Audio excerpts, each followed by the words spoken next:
कि ईद के बाद जब हम डिटेल आप लोगों के सामने मालूमात देंगे तो आप हमारी कमेटी से कांटेक्ट में आकर हमारे प्रोग्राम को कामयाब करें। और इस मिशन को, ये किसी एक पार्टी का मिशन नहीं है, ये किसी एक समाज का नहीं है, किसी एक धर्म का नहीं है, ये शहर के नौजवानों के मुस्तकबिल के लिए हम ये लड़ाई की शुरुआत कर रहे हैं। मुझे उम्मीद है कि शहर का नौजवान इसके अंदर बढ़ चढ़कर, अगर वो ऐड निकलती है पेपर में, इश्तिहार निकलता है कि 10,000 पगार है, ये शख्स ने क्या करा कि उसी 10,000 को डायरेक्ट 20,000, 5,000 को 10,000, तकरीबन 30 से 35 लाख रुपया गोल्डन नगर के एक कारपोरेटर ने जमा करके प्रशासक को दिया। ऐसी हवा शहर के अंदर चल। और आईएएस ऑफिसर की निगरानी में ये मुकम्मल प्रोसीजर होना चाहिए, भर्ती होना चाहिए।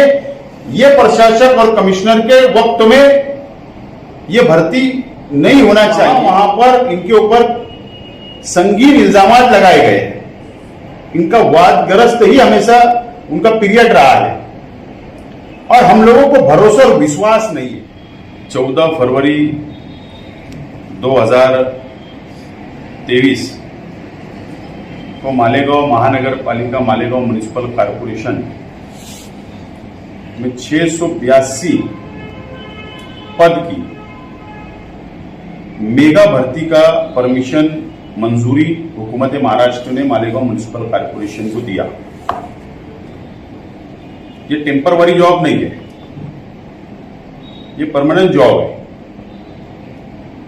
और हम लोग देख रहे थे, समझ रहे थे, असलम भाई, शकील भाई, मैं, शेख रशीद साहब, हम लोग तमाम हम लोगों की नजर लगी हुई थी कि शहर के अलग अलग पार्टियों के लीडर इसके ऊपर आवाज उठाएंगे,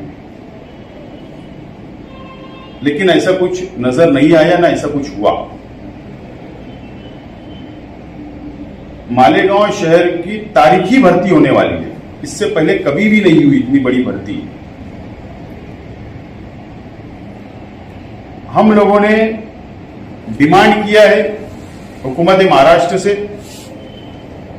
अर्बन डेवलपमेंट डिपार्टमेंट, नगर विकास डिपार्टमेंट से, सेक्रेटरी से, महाराष्ट्र के मुख्यमंत्री से, चीफ सेक्रेटरी साहब से और डिविजनल कमिश्नर साहब से हम लोगों ने आज डिमांड किया। आज हम लोगों ने लेटर उनको मेल के द्वारा भेजा और हमने ये डिमांड की है कि प्रशासक राज में,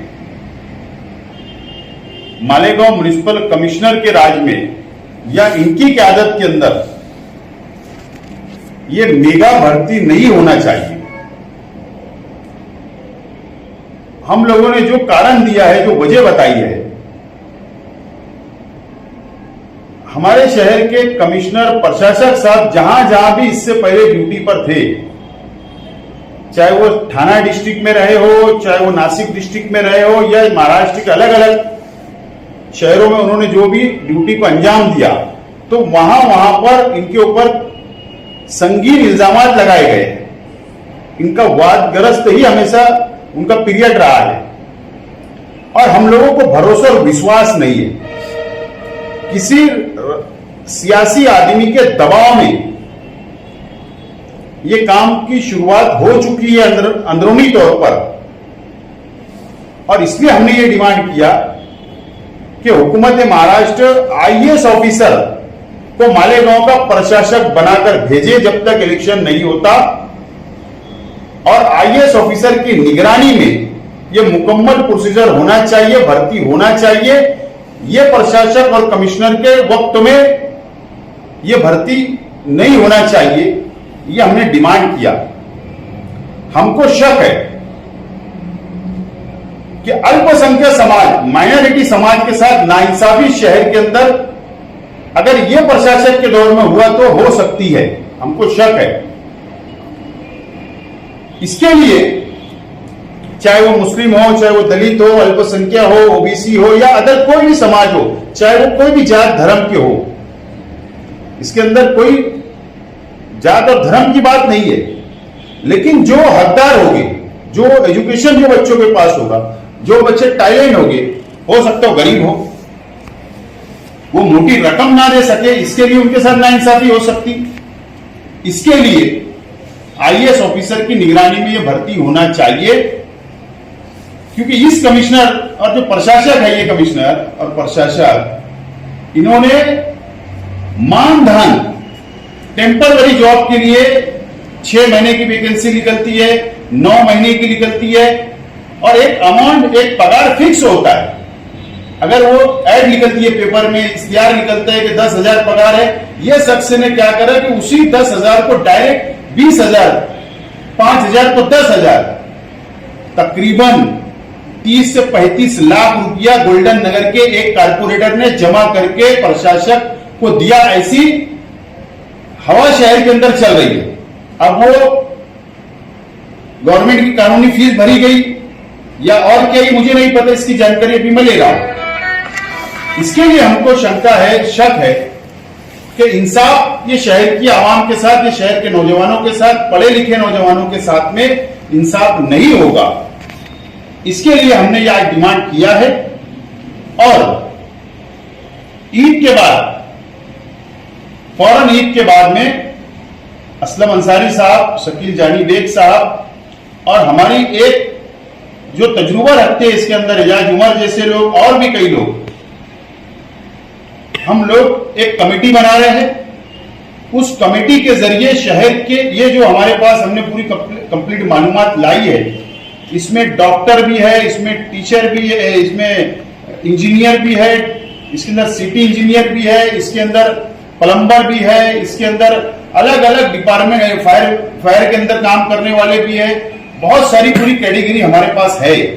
ये तमाम हमारे शहर के बच्चे अगर ये क्वालिफाइड है, इनके पास सर्टिफिकेट है, डिग्री है, तो ऐसे बच्चों को हमारी कमेटी के जरिए ईद बाद हम लोग जमा करेंगे और भर्ती की तैयारी अभी से हम लोग करवाएंगे, उनका शिविर लेंगे, उन लोगों की मदद करेंगे, और ताकि हमारे शहर के बच्चे ज्यादा से ज्यादा म्युनिसिपल कॉर्पोरेशन में उन लोगों को जॉब मिले, नौकरियां मिले सरकारी, ये हमारी अपनी कोशिश होगी।